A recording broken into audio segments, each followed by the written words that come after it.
Hello මචල්ලා ඉතින් අද ඇවිල්ලා තියෙන්නේ ටින් නම්බර් එක ගන්න කොහොමද කියලා උඹට කියලා දෙන්න විනාඩි 5ක් වගේ පොඩි කාලයක් ඇතුළත.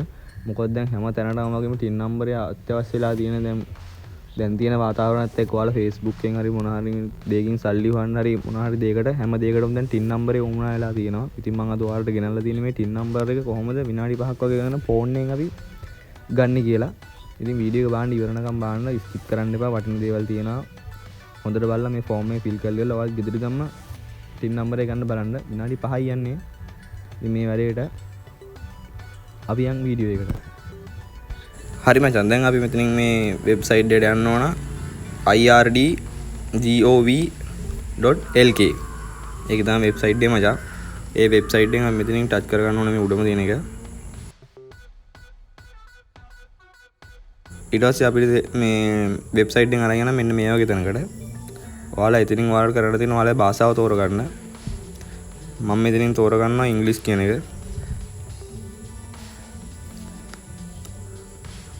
ඉංග්‍රීසි කියන එක තෝරගත්තට පස්සේ ඔයාලා එන්න මෙන්න මේ වගේ දැනකට. ඊට පස්සේ මෙතනින් ආවට පස්සේ මෙන්න මෙතනින් තියෙන e-service කියන්නේ ඒක ටච් කරගන්නවා. ඊට පස්සේ ඔයාලා ටච් කරගන්න මෙන්න මේක. ඊට පස්සේ ඔයාලා එක්කගෙන මෙන්න මේ වගේ තැනකට.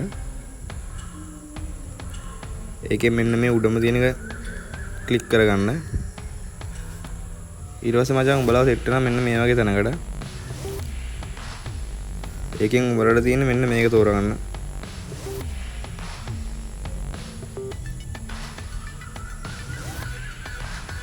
ඒක දිනෙන් දුන්නාට පස්සේ ඔයාලා එක්කගෙන මෙන්න මේ වගේ තැනකට. මේක ෆිල් කරගන්න ඕන ඔයාලා. මෙතනින් මේ රතු පාට මේ ස්ටාර් මාක් එකක් තියෙන්නේ. ඒව අනිවාර්යෙන් ෆිල් වෙන්න ඕන. දැන් ඕකේ දැන් මේ සමහරක් ඒවල මේ දාලා තියෙනවා ස්ටාර් මාක් නැහැ. ඒව අනිවාර්ය නැහැ. ඒත් රතු පාට ස්ටාර් මාක් එකක් දාලා තියෙනවා. අනිවාර්යෙන් ඒක මේ ෆිල් වෙන්නම ඕන. ඒක අපි කරන්නම ඕන. ඔයාලට මේක අමාරු නෑ, ගොඩක් ලේසි. ඉතින් මේක මේ විනාඩි 5ක් වගේ ඇතුළත පොඩි කාලයක ඇතුළත ඔයාලට මේක ටින් නම්බරේ ගෙදරි දැම්ම ගන්න පුළුවන්. පෝලිං වල ඉන්න දෙයක් නෑ. කිසිම කරදරයක් නැතුව ඔන්ලයින් ඔයාලට මේක කරගන්න පුළුවන්. අපි දැන් බලමු මේක කොහොමද ෆෝම් මේ ෆිල් කරගන්නේ කියලා. මම ඔයාලට මුලින්ම සරලවම කියලා දෙන්නම්. හොඳට බලාගෙන ඉන්න මචල්ලා. මෙතනින් ඔයා එකටම ගන්න ඕන NIC නම්බරේ අහනවා. ඔයා එකටම NIC නම්බරේ දෙන්න ඕන. ඊට පස්සේ ඔයාලට මෙතෙන් අහනවා ෆුල් නේම් එක. ඊට පස්සේ ෆුල් නේම් එක ඔයාලා මේකට දෙන්න ඕන. මෙතනින් ඔයාගේ තායහනා මේ උඩ තියෙන ස්ටාර් මාක් අපි දෙක කරලා තියෙන්නේ. දැන් මේ යට තියෙන ස්ටාර් මාක් එක නැහැ නේ දැන් මේකේ. දැන් ඒකට අනිවාර්යය නැහැ. ස්ටාර් මාක් තියෙන එකකට අනිවාර්යෙන් මේ අපි ෆිල් කරන්න ඕන. මෙතනින් ආය යනවා ඔයාගේ නම ඉංග්‍රීසි වලින් නම ටයිප් කරලා ඉවරලා මෙතනින් ඔයාගේ මේ බර්ත්ඩේ එක ඔයාගේ රට ඒ ටික තමයි කරන්න තියෙන්නේ. මේ ටික ෆිල් කරගන්න තමයි තියෙන්නේ. ඊට පස්සේ ඔයාලට දැන් අපි මෙතනින් ආයෙ කියපුවාම මෙතනින් පල්ලෙහාට ගියාම මෙතනින් ඔයාගෙන් අහනවා ඩුවල් සිටිසන්ද කියලා. ඔයාලට එහෙම නැත්නම් ඔයාලට නෝ කියලා දෙන්න පුළුවන්. එහෙම නැත්නම් ඔයාලට yes කියලා දෙන්න පුළුවන්. දැන් ඔයාලා මෙතනින් අහනවා ඉන්කම් වෙන සෝර්ස් එක මොකක්ද කියලා. ඊට පස්සේ ඔයාලට මේක කරන්න තියෙන්නේ එම්ප්ලොයිමන්ට් කියන්නේ ඒක දෙන්න. ඒක දීලා ඉවරලා ඔහොම පල්ලෙහාට යන්න. හරි, දැන් ඔයාලා එතනින් ඒක කරගත්තට පස්සේ ඔයාලට තියෙනවා මෙතන ඔයාලා ජොබ් එක තෝරගන්න. ඔයාලා ජොබ් එකට අදාළ දේවල් මෙතන තියෙනවා කියලා බලන්න. ඔයාලා කරන ජොබ් එකට අනුව මෙතන ඒකම නැත්තම් ඔයාලට අද කියන එක තෝරලා ඉවරලා ඔයාලට මෙතනින් ඉස්සරහට යන්න පුළුවන්.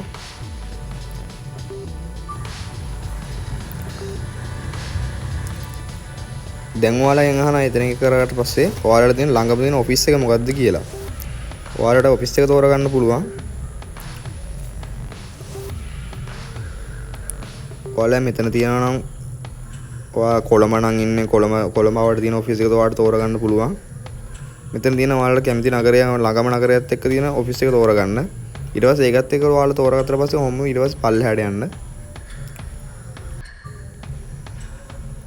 හරි, දැන් ඉතින් පල්ලෙහාට ආවට පස්සේ ඔයාලට මෙතන තියෙන ඔයාලගේ පර්සනල් ඇඩ්‍රස් එක දෙන්න. ඔයාලා හැඳුනුම්පතේ තියෙන ඇඩ්‍රස් එක ලබා දෙන්න ඕන මෙතෙන්ට. ඔයාලා එතනින් ඇඩ්‍රස් එක දුන්නාට පස්සේ ඔයාලා එතනින් ටිකක් පල්ලෙහාට එන්න. පල්ලෙහාට ආවම ඔයාලට තියෙනවා ඔයාගේ පළාත තෝරගන්න. ඔයාගේ පළාත ඔයාලට තෝරගත්තා ඒක ඔයා කොහෙද වයම් පළාතද මොන පළාතද ඉන්නේ කියලා ඔයාලට ඔයාගේ පළාත තෝරගන්න පුළුවන්. මේකෙන් ඔයාලා පළාත තෝරගන්න. එතෙන්ට ආපුවම ඔයගෙන් අහනවා මෙතනින් ඔයාලගෙන් ඔයාලා සිංගල්ද කියලා, ඔයා මැරිඩ්ද කියලා අහනවා. ඊට පස්සේ ඔයා සිංගල් නම් ඔයාලට සිංගල් කියන එක දුන්නේ නැහැ. ඔයා මැරිඩ් නම් ඔයාලට මැරිඩ් කියන එක දුන්නේ නැහැ. ඊට පස්සේ එතනින් පල්ලෙහාට ආපුවාම ඔයගෙන් අහනවා ආයේ ඔයා මැරිඩ් නම් ඔයාගේ වයිෆ් ගාගේ හරි නම ඒ සම්බන්ධයේ INC නම්බර් එක, ඒතර මෙතන එයාගේ තියෙන ටින් නම්බර් එක, ඒ ටික මෙතන ඔයාලට මෙතන ඇතුළත් කරන්න පුළුවන්. ඔයා සිංගල් නම් ඔයාලට මේක කරන්න ඕනේ නැහැ. ඊට පස්සේ ඔයාලට දරුවෝ ඉන්නවා නම් ඔයාලට මෙතන කරන්න පුළුවන්. දරුවන්ගේ විස්තර ටිකත් ඔයාලට මෙතනට දාන්න පුළුවන්. ඔයා එඩිට් කරගත්තා පස්සේ ඔයා දැන් හිමින් යට ගියාට පස්සේ ඔයාලට මෙන්න මෙහෙම දෙයක් එනවා. මෙතන තියෙන ඔයා මොකක් හරි බිස්නස් එකක් කරනවා නම් ඔයාගේ බිස්නස් එකේ තොරතුරු ටික මෙතන ඇතුළත් කරන්න පුළුවන්. ඔයා මොකක් හරි බිස්නස් එකක් කරන්නේ නැත්නම් ඔයාට ඒක ඇතුළත් කරන්න ඕනේ නැහැ. ඔයා මොකක් හරි බිස්නස් එකක් කරනවා නම් ඒ සම්බන්ධ මොන හරි තියෙනවා නම් ඔයාට මේ ටික මෙතන ෆිල් කරගන්න පුළුවන්. ඒක අනිවාර්යයෙන්ම කරන්න නැහැ. ඔයා බිස්නස් එකක් කරන්නේ නැත්නම් ඒක දාන්න ඕනේ නැහැ. හරි දැන් ඔයාලට මෙතන තියෙන අන්තිම අදියරේ අපි දැන් ඉන්නේ. දැන් අපි මෙතන තියෙනවා ඔයාලට සපෝටින් ඩොකියුමන්ට් කියලා. මෙතනින් ඔයාලට තියෙන ඔයාලට ඒ කියන්නේ විස්තර ටිකක් ඇතුළත් කරන්න තමයි තියෙන්නේ. ඔයා මෙතනින් ඩොකියුමන්ට් එක අප්ලෝඩ් කරද්දී ඔයා කරන්න ඕන මෙතනින් ඔයාගේ හැඳුනුම්පතේ තියෙන ඇඩ්‍රස් එකම තියෙන ඩොකියුමන්ට් එක අප්ලෝඩ් කරන්න ඕන. එහෙම කරගත්තොත් තමයි මේක කරගන්න පුළුවන් වෙන්නේ. දැන් ඔයාලෙන් අහන මෙතන පර්පස් එක ඔයාලා මේ අන්තිමේටම තියෙන එක ඔයාලා සිලෙක්ට් කරගන්න මම ඔයාලට පෙන්නන්නම් දැන්. ඔයාලා තියෙනවා මෙන්න මේක. මෙන්න මේක සිලෙක්ට් කරගන්න ඕන. ඊට පස්සේ ඔයාලා සම්පූර්ණ ෆෝම් එක ෆිල් කරගත්තට පස්සේ ඔයාලා මෙන්න මෙතන බටන් එක ගන්න. සබ්මිට් කරලා එයාලා මේක මෙහෙම බල්ලි වල නම්බර් තුනක් විතර යද්දී ඔයාලා ගෙදර